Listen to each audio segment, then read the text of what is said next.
Welcome to the Open Metaverse Podcast. I'm your host, Mehdi Farooq, Senior Tokenomics Analyst at Animoca Brands. Today, we have a very special guest with us. On the other side of the mic, we have Andrew Steinwold, who is a partner at Sfermion and produces amazing NFT and metaverse-based content. As we speak, my co-host, Mo, has also joined me. So hello, Mo. Hey, Mo. Hey, Mehdi. Hey, Andrew. Lovely to meet you. To kick things off, Andrew, why don't you tell our audience a little bit about yourself, your crypto origin story, and how was the idea of Sfermion born? Oh, man. Okay, so got involved in Bitcoin in 2013 after I learned, I read about the Silk Road, so got involved with Bitcoin at that point. I thought it was really interesting. You could buy drugs online, but it was more interesting that people are utilizing a digital currency to do so. So got interested then, jumped right in. I didn't even know like what blockchain was, started purchasing Bitcoin. I ended up, and then there was like a 2-week period where I was like, I'm a genius. I'm so smart because it went up to $1,000. I was buying it around 200, 250. And then the price popped, crashed, went right back down to 200 and I sold everything. Cause I was like, that was a scam. And then after I sold, that's when I decided, you know what, like everyone on these forums, which is where I was getting all my information, everyone on these forums is so incredibly passionate about this stuff, like blockchain, because they were saying Bitcoin's dead, but blockchain will survive. And I was like, okay, what is blockchain? So I dug deeper, and I kind of understood. Oh wow, okay, blockchain is not just digital money; it can be used for so many different types of applications. It's going to radically transform the internet and society. And I got super excited. I was like, wow, this is somewhere where I want to spend a lot of my time. And attended some blockchain startups, 2 different blockchain startups. 2014, 2016, one in remittance, one in accounting. Both those failed. Launched a long short hedge fund with my business partner, Dan Patterson. That was in was July 2017. That was our crypto fund. And we did okay there. But comparative to our peers that had early stage venture deal flow, they were vastly outperforming us. So we're like, okay, wow, like we need to really have access to this early stage venture deal flow as well in order to be competitive on any level. And so, but we're also looking at, okay, crypto is such a broad category. Back in 2013, it was just Bitcoin. And then kind of moving forward, it became Bitcoin, Ethereum, and all these other different types of tokens, Zcash, Monero, et cetera. And the crypto world was expanding at such a rapid pace. We're like, okay, well, we need to find a subsector and become the go-to experts in that subsector. We looked at DeFi, realized it's not really our skill set. It's more of a quantitative technical skill set, and then dove deeper into NFTs, really due to my wife. So she started making crypto-themed paintings in 2017, and then I posted it on Reddit. She went mega viral, and so she became really involved in the crypto art scene. Back then, it was called crypto art, which is actually physical artwork related to crypto. There's nothing to do with NFTs, but she also found NFTs really early, like when CryptoKitties came out back in, we used it in, I think it was November, December of 2017. She was obsessed with it. She was like so into it. And I was like, I don't really get it. I don't really see the bigger picture, just like cats on the blockchain, like cool. Because I wasn't thinking like, which is funny, I like deep in the space and she knew way more about it than myself. It wasn't until 2019, after she's been like telling me for a year, like, you got to check it out. It's not just art. It's going to be so much more, that I went to NFT NYC. This was, I want to say, I actually forget the day, February of 2019. Yeah, February 2019. And I met, I was talking to everyone there trying to figure out what's this buzz about NFTs. Like, I get the concept, but like, why are these things important? I met one individual named Jin who kind of transformed the trajectory of my life, essentially. This guy is deep in the metaverse. He's deep into VR, AR, like knows everything, right? He's kind of like my, my like religious figure, or like who knows about like my metaverse god or whatever. And he taught me all about, what the metaverse is, what's going to happen, like where we headed in terms of society and culture and everything. And the missing piece of the puzzle was really, you can't have a virtual environment that people are living, working, and playing in, which is like the metaverse, if you don't own any of your stuff. And NFTs represented the ownership layer for all the regular goods. Not talking about the money, which is more crypto's angle. Like, crypto is the money of the metaverse, while NFTs represent all the things, all the goods. And I was like, wow, nice. We finally have like the metaverse economy. Because for so long we had this financial system, which is crypto, but without a goods economy. It was like, okay, well, you're trading and you're doing this stuff, but like what for? And now it's like, okay, you can actually buy things utilizing your crypto, and it happens to be art, collectibles, gaming items, etc. And so for me, I was like, wow, it's going to start with these these small fun markets of art, collectibles, gaming, etc. But it'll expand into everything. All forms of value will be represented on chain as NFTs. And when that clicked to me, I was like, oh my gosh, this is what we were looking for. This is the niche that we need to target. And dove really deep, of course, from that point on. Launched Sfermion September 2019 as a firm focused on the metaverse, but with a heavy emphasis on the ownership layer, which is kind of blockchain NFTs.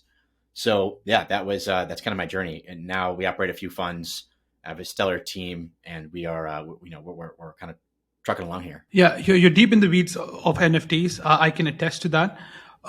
So in 2022, what were some of the NFT themes that also took you by surprise or your fund by surprise, and how are you also seeing the next year, the year ahead, in terms of different emerging NFT themes? Yeah, I would say the lack of narrative changes in 2022 was the surprise, because from 2019 onwards, I'd say up until 2022, the NFT market was driven by narrative, and the narratives would switch often. So every quarter or something, there'd be a new narrative. Like you go through a virtual land narrative, and everyone would be talking about the metaverse. Now virtual land is kind of this new asset class that's going to be huge. So that would increase a lot in value or have much more. There'd be a lot more market activity there.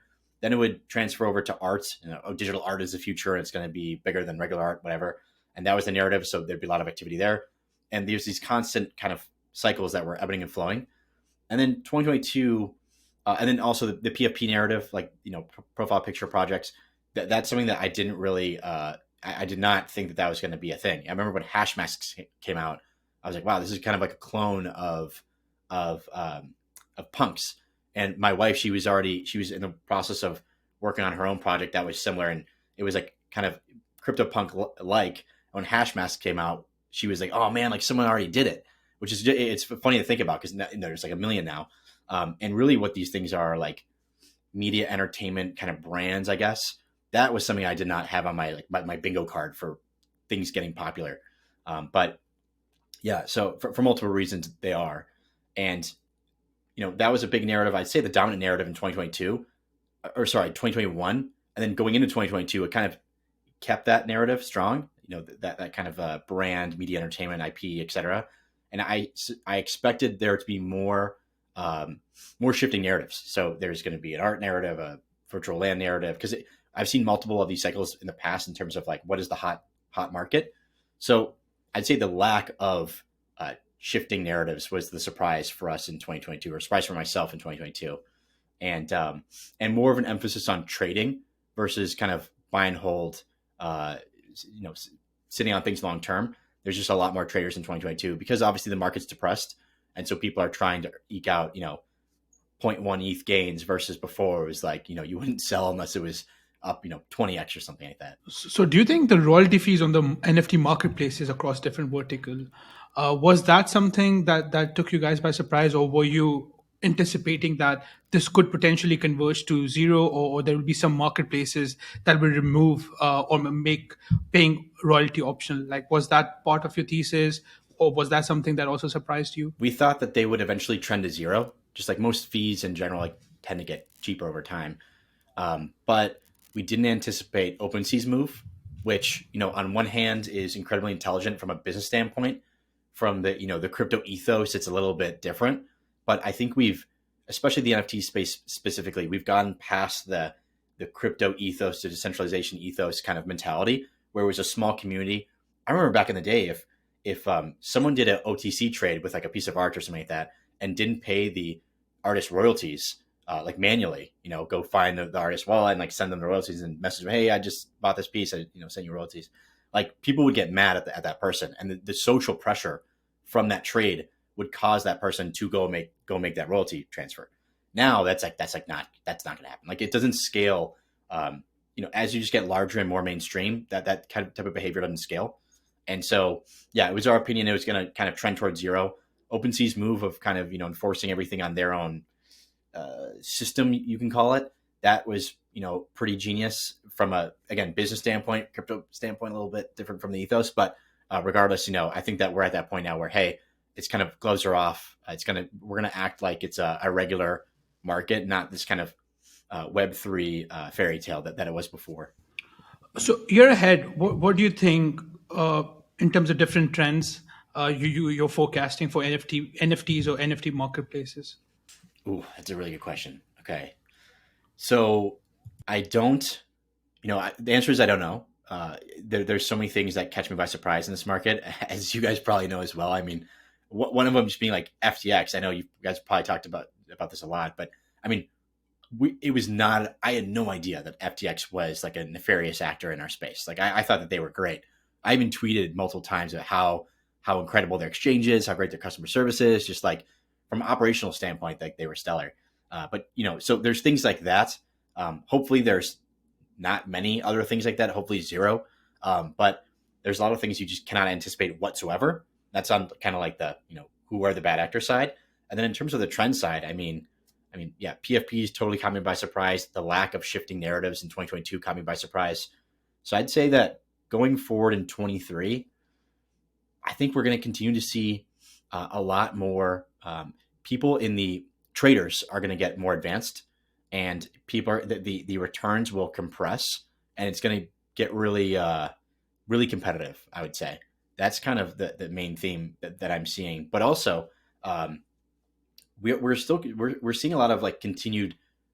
I don't want to say renewed interest because there's always interest, but renewed market activity where people are launching projects, mainly PFPs, I would say, and the sales, they're doing quite well. They're strong sales, and so yeah, I think that we like a lot of the casual users, those people have left, and we're left with this core user base of like we'll call it 250,000 traders that are extremely active. That was what the market was in 2019 when I joined. It was 20,000 people that are extremely active, and then there's no one really else. I think we peaked out, we'll call it like in terms of active traders, probably at 1 million. And now we're left with this core piece of 250 to 200,000 people.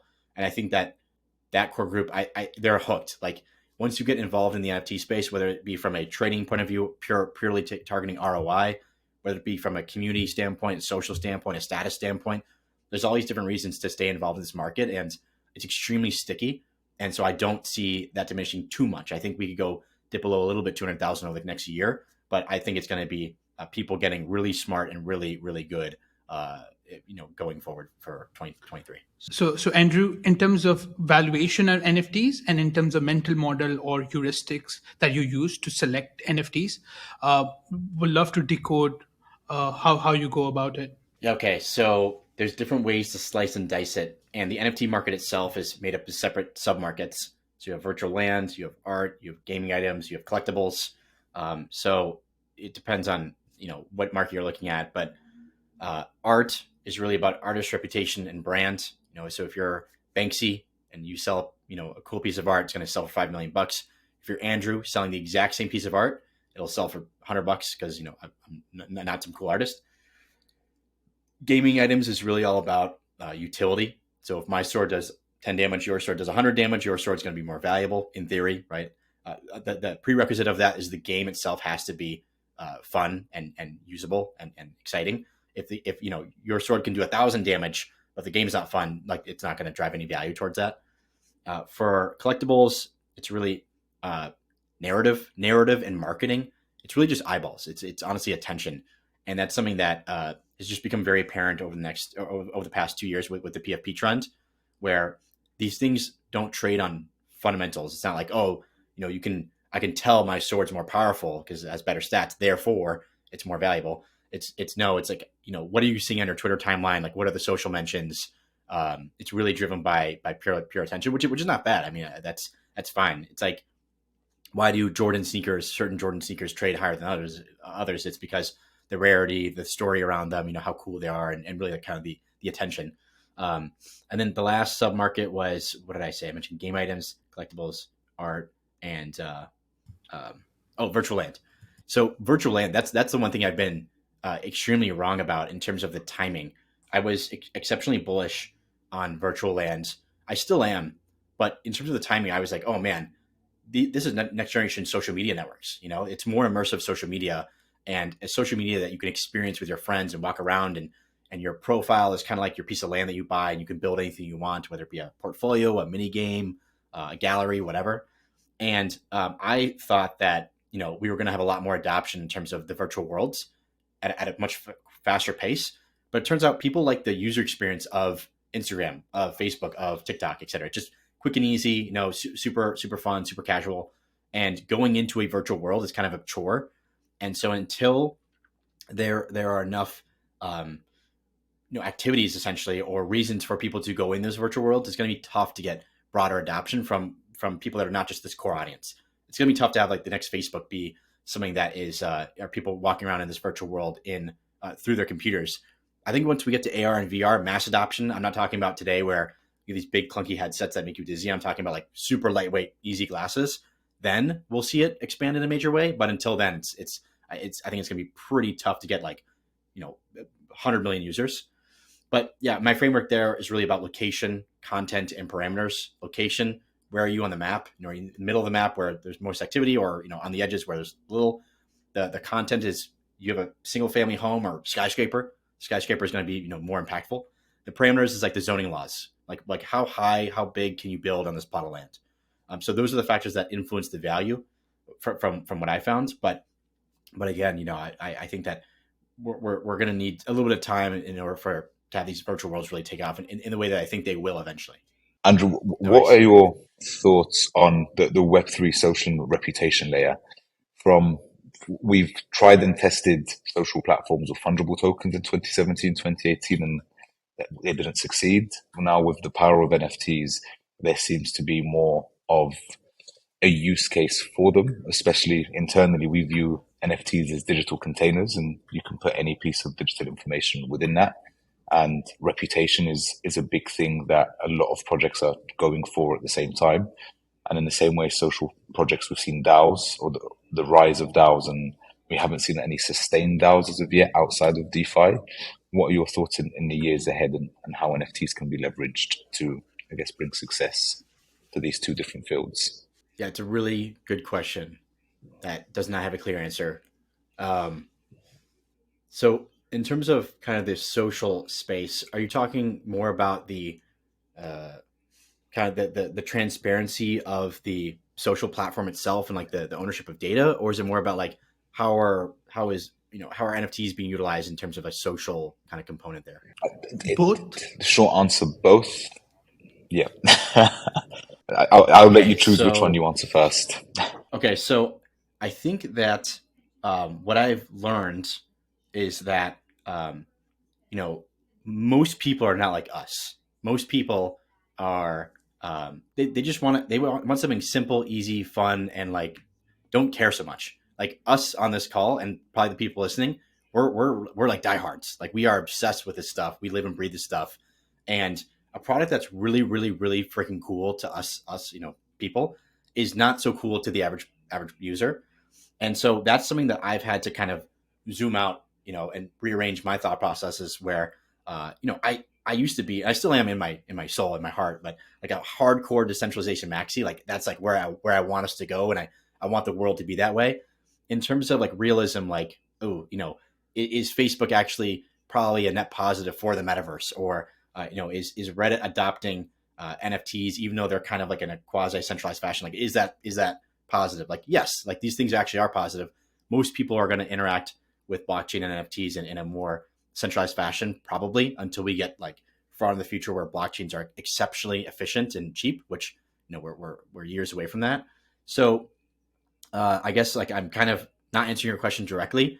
I do think that these spaces, social, reputation, et cetera, will be radically impacted by the blockchain ecosystem, but in ways that are much more surface level initially.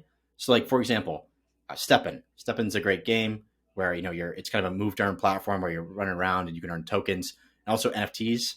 And the NFTs are like for me, NFTs are great in that situation, that ecosystem. It's like great for status.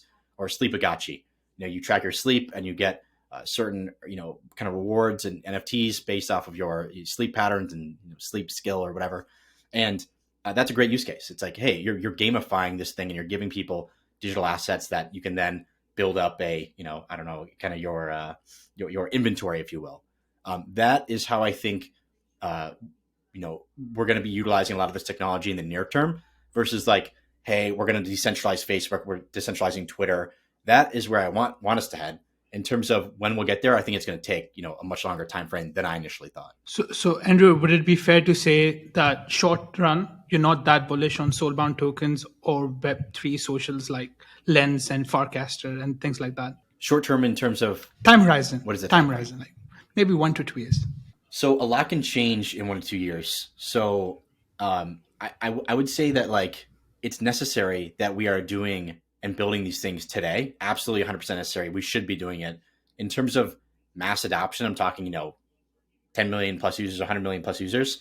I don't see it happening within 2023 timeframe. I could see it happening beyond that. But the issue now is that because capital went from being extremely abundant during the 2020, basically the past, we'll call it 15 years, right? When interest rates were low, you could take something that, hey, we're probably not going to get adoption in this year, maybe not next year, but maybe year 3, things are going to be like at a spot where we can really grow like crazy. Unfortunately, that environment has changed where money is now quite expensive and capital is expensive now. And so you have to be profitable as soon as possible. And so while these things need to exist, and I'm happy that they do, in terms of like the longevity of them, in terms of getting revenue and getting tons of users in a very short period of time, I'm not exceptionally bullish. Doesn't mean it can't happen. Like, Farcaster could become the next Twitter, totally. It's just that like the bar has been, the bar of difficulty has increased dramatically. And I'm like, man, like it's going to be tough. So I'm like, okay, what can we utilize now that'll have a large enough impact, even if it is kind of silly on the surface, like Sleepagachi. You're sleeping and you're getting rewarded with these little NFTs. It's kind of silly, but it's cool and it's fun and it's an actual use case that people enjoy. But in terms of like the game changer that is Farcaster, decentralized social media, it's not there, right? Andrew, you're the third person who has said about Sleepagachi. Third person on the podcast, yeah. Really? So Stephen Bikin, Mike Judas, and yourself. Like I was gonna say it's got to be. If you said Stephen, Mike's got to be the next name. So yeah, that's funny. The Holy Trinity. So I guess a follow-on, because I think a constant narrative that we've been seeing is we focus far too long on the back end, and the back end sort of amassed enough users, which is us within crypto, whereas the focus now has to be on the front end. What is the user experience? What is the IP being leveraged? Where we can abstract as much of the back end away. And Reddit is an excellent example of that, and you alluded to its quasi-decentralized nature. But is that, do you feel, something that's necessary to start onboarding the next 100 million users into Web3 and then into crypto, with a distinction between Web3 and crypto, where crypto is non-custodial and Web3 is custodial?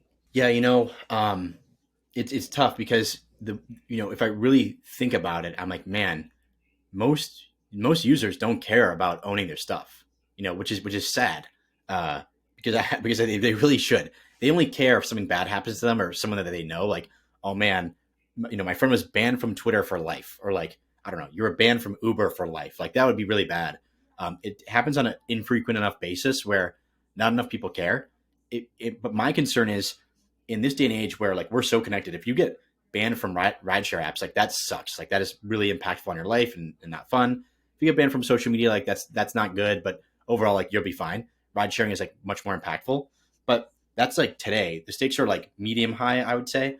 In the near future, when we're spending the majority of our waking hours, I'm talking like 12 hours online inside of the metaverse, inside of virtual environments or quasi digital physical, environments, that's when the stakes get really high. If you get banned from a certain application, platform, whatever, that's like your life. It's almost like, hey, we are now canceling your ability to earn money, right? Like you are no longer allowed to have a job like online. Like let's just say that would be crazy bad. And so that's why I want people to be so into blockchain decentralization and ownership. But in terms of mass adoption, I don't see the request from the users right now, which is concerning, but I think it will happen.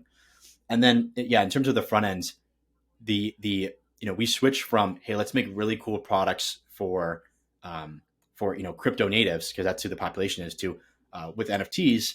Hey, NFTs are now crypto for consumer. It's like broad, hey, let's go big here. And that was a really cool change that I saw kind of in the 2021 era, I'd say 2021 era.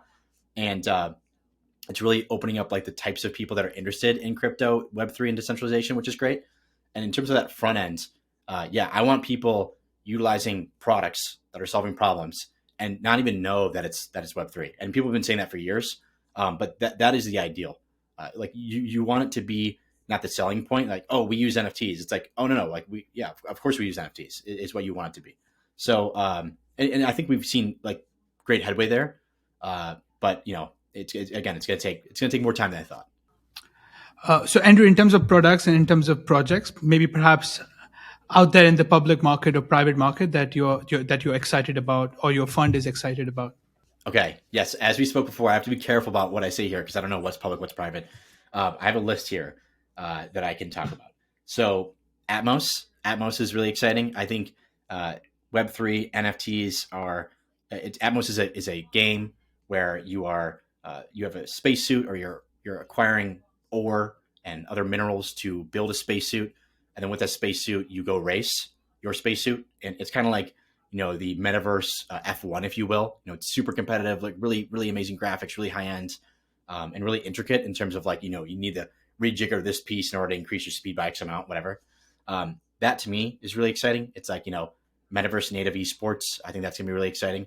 And I remember I tweeted like, man, I'm so excited for metaverse native esports. And a lot of people got mad at me. They're like, esports has been a thing forever. I'm like, yeah, but like the stakes are going to be exceptionally high with blockchain based assets, right? Whether it be like, you're competing for actual money, or it takes actually significant amounts of money to build out your team. That's gonna be really exciting. And then also if you ever play for like pink slips, if like, hey, if you lose this race, you lose your asset, like that'd be really cool. So I think it's just like the stakes are going to get higher with that ownership layer. So that's something I'm really excited about with Atmos. Let's see, another one that I can talk about. This is more just based on infrastructure. NFT Bank. NFT Bank. So we're a fund. We buy and trade, assets all the time. There is no software. There's no infrastructure for tracking your NFT trades. There's a million different portfolio trackers for crypto. For some reason, there's like 5 maybe that work okay for NFTs. NFT Bank is by far the best, and we're actually users of those for our fund, because we have to talk to third parties like auditors and tax people and people that are their standards are like, you can't be like, yeah, our portfolio is like roughly this amount. It's like no, we need to know by the penny like how much this is worth and how much you guys have earned and whatnot. So NFT Bank is, in terms of like portfolio tracking infrastructure, great. It does that and more, but that's really what we're using it for mainly. And let's do what's a good one? Oh, here's one more. Hume. So we're exceptionally excited about, and I don't know if you see my tweets past couple of days, I'm really diving deep into this. VTubers and virtual artists and virtual influencers.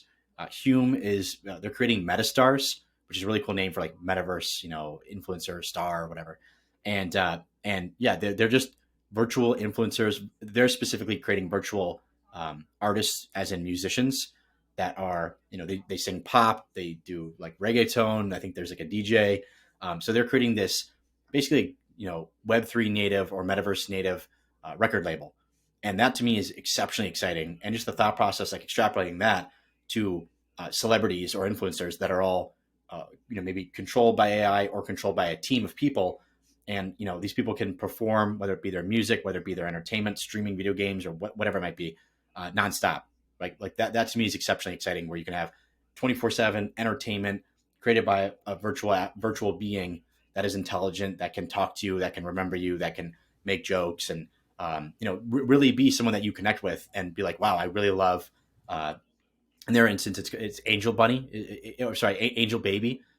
It's like a little, it's a fluff character, which is like a bunny character, and in the future, Angel Baby will be able to stream and do all these different things nonstop, and people really fall in love with Angel Baby, and grow this.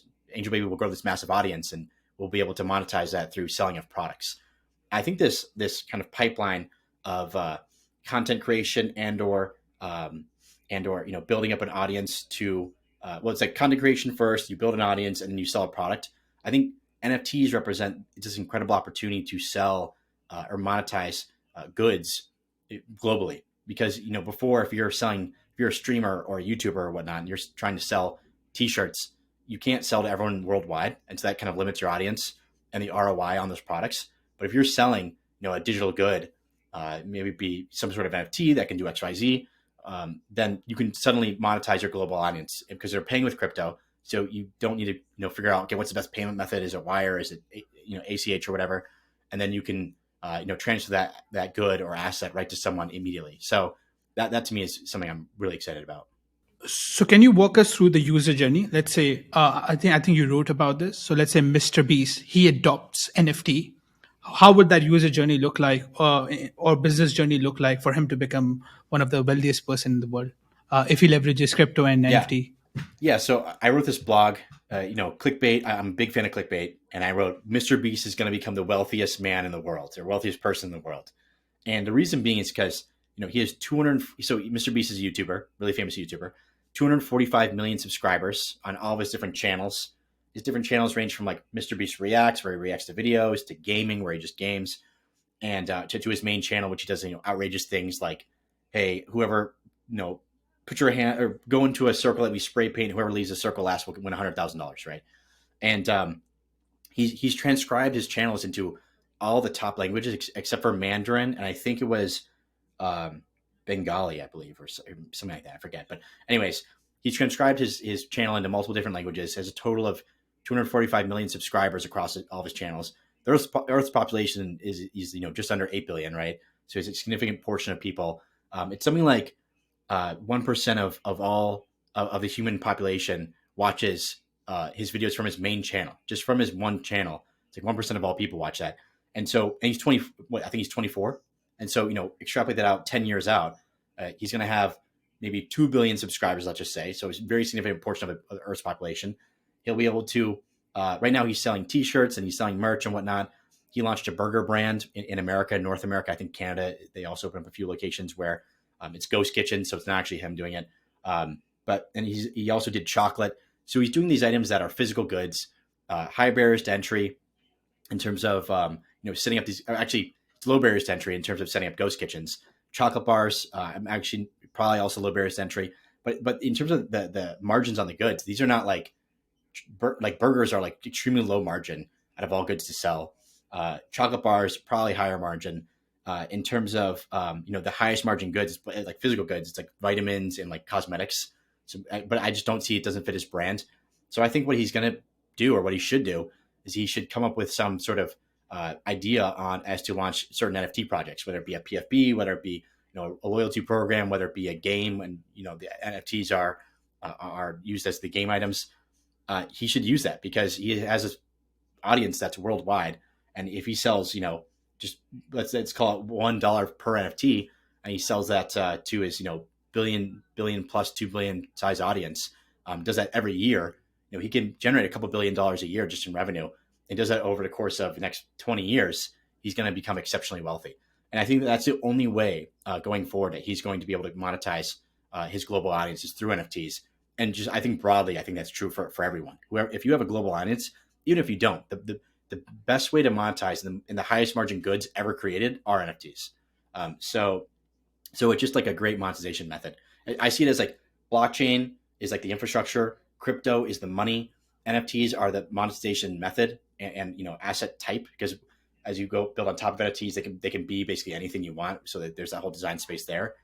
And then, I think we're going to talk about AI in a little bit, but I see AI as like content generation. So all these things are like coming together in what I call the metaverse. But yeah, I mean, it's a super exciting time to be, where we are, because all these things are coming together. I feel like in our space specifically. So Andrew, how do you see the convergence of crypto, NFTs, and AI happening? How does that look like? What form it will take? Yeah, it's similar to what I just said. It's not as sexy as it sounds. It's just like AI has reduced the cost of content generation by like, I don't know, 100x or something like that, right? AI can create easily, instantaneously create text, can create, audio, can change your voice. You can do text to speech, create a new voice. Images, you can instantly generate images. You can animations, instantly, animate stuff. You can do video now, create videos instantly. Like that's all happened very, very rapidly. And suddenly, if you wanted to launch some sort of media company, the cost of doing so have just decreased by like, I don't know, 100x, right? So that's a huge opportunity. Content creation just became exceptionally cheap. Okay, well, if that became really cheap, what's going to happen? How do you actually monetize that? And there was an issue with monetizing content in general. Like if you were, I don't know, let's say like Harry Potter, it's difficult to just suddenly like, sure, you could start selling T-shirts and besides the books, making money there, but you could sell T-shirts and other goods. But it's really hard again to monetize your global audience.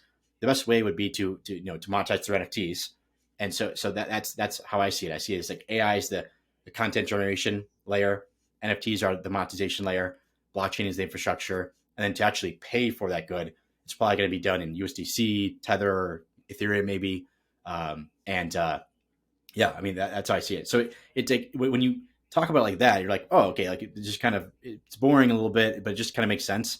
But that to me is like that. I guess that's one thing I'm really excited about, which I didn't mention for 2023 is I'm personally very excited about what's going to happen with content and NFTs and blockchain and AI and whatnot.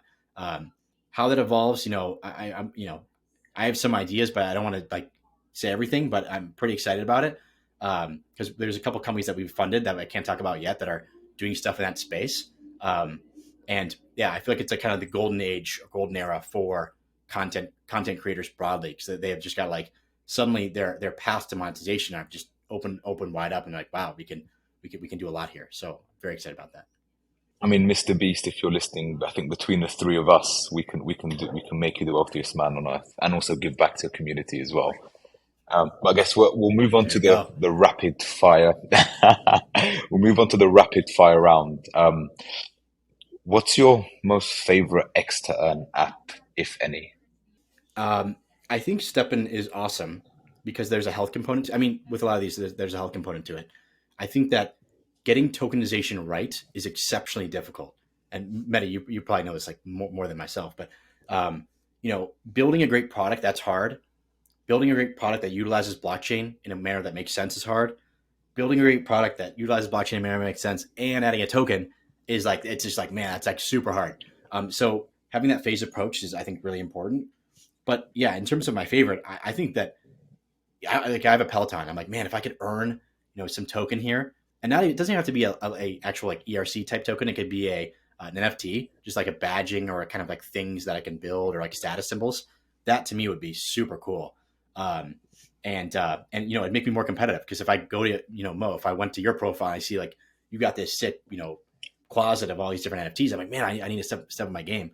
So I would say X to earn in like the health or wellness and or like fitness space to me is really, really exciting. What was the last thing you Googled? It was for some reason on this computer that I'm using now, my my Google Docs is set to English versus American English, and so I'll type in like favorite and it'll spell it like the English style, and it says like it's incorrect. I'm like, so I'm like, why is everything British or sound like I'm from the UK? So that was the last thing I Googled. I was just trying to figure that out. It's super interesting because I have the same thing, but in reverse. Like I spelled decentralized with an S, and it just spell checks it to a Z, and it's like it's not spelled with a Z; it's spelled with with an S. But, tomato. Favorite meme. Favorite meme. Man, I've been out of loop for meme formats. I feel like short form video has kind of taken over memes because I used to spend a lot of time on Imgur or Imager. I don't know how you say it, but and I don't spend any time on there now. And really, it's like TikTok, Reels, and Shorts. Like the short form video content to me, I just can't get enough. So, man, I don't have a favorite meme. I hate to say it. I'm just like a TikTok kind of guy now. I hear that. Tell me something that you think is true that almost nobody agrees with you on. Yeah, this is the famous question. I think Peter Thiel's question. Really hard, especially if you haven't thought about it before or not recently, which I haven't. Maybe this is obvious. Maybe it's not. I think that most people, most likely within our lifetimes, are going to spend all their waking hours inside virtual environments. It's going to be impossible to compete with base reality. if you can have any experience you want inside virtual reality, there's just no way. Like, I just can't. If I work at if I work at a car wash, I'm going to go home as soon as possible just so I can jack into my headset or whatever glasses, whatever the device is. And I'm talking about not just the visual component, but the senses, because the metaverse to me is more about the experiential internet. So experiencing the internet with your taste, touch, smell, etc. And brain machine interfaces are already very good. They can already activate all your senses. And, paralyzed people can walk, blind people can see. It's like see outlines, not like actually see everything. But so that's today, and we can already control computers with our brains today. And so in the very near future, non-invasive brain machine interfaces are going to be able to activate every sort of sense that you have. And you combine that with a virtual environment, our brains are literally going to be tricked into thinking that we're someplace that we're not. And we're literally going to be tricked into thinking that, we're eating a steak when really, maybe we're not eating anything. So that to me is something that I think is very obvious. Like that's where we're headed. It's going to happen. It's already kind of here in a very, very minimally immersive manner. But yeah, like we're all going to be living inside this future. My biggest concern is like, how do we get people inside the physical world, keeping everything, humming and running? I think that there could be a huge opportunity there in terms of like jobs, because hey, if you're going to spend time in the physical world, we're actually going to pay you significantly more because it's so much harder and so much less exciting. So I guess perfect segue into the final rapid fire question: are we living in a simulation? I think it's likely. I just think that, yeah, if you look at like how long the universe has been around, I don't know, 13, 14 billion years from what we know. And there's so many different galaxies out there, not even planets, but just galaxies. Like someone has got to, had been pretty intelligent at some point, maybe a billion years back, let's call it like 12 billion years ago. And they created advanced simulations that we just happen to be a part of. Yeah. So from a mathematical standpoint, I just see I just don't know how he could not be. And Sam Altman was saying something really interesting lately. He's like, if we cannot make artificial general intelligence, AGI, then it is likely that we're in a simulation because it goes against kind of the laws of physics that we've observed. And it means that there's some outside force that are creating rules, like a rule set that we just can't see or observe. It just like stops it. That to me was like really interesting. I was like, wow, okay, I guess we're going to find out, in the next 40 years here. It's definitely something we'll find out, I think, in our lifetime. To that end, and final question: what should we have asked but we didn't? I think, I mean, obviously, I could talk about this topic for like days.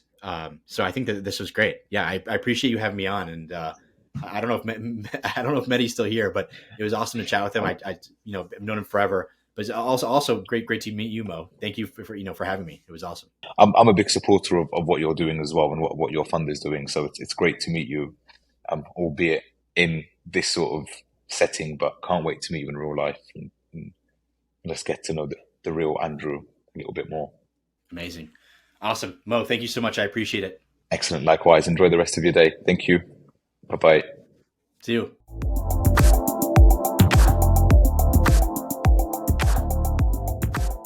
This podcast is for information purposes only and should not be considered as financial advice.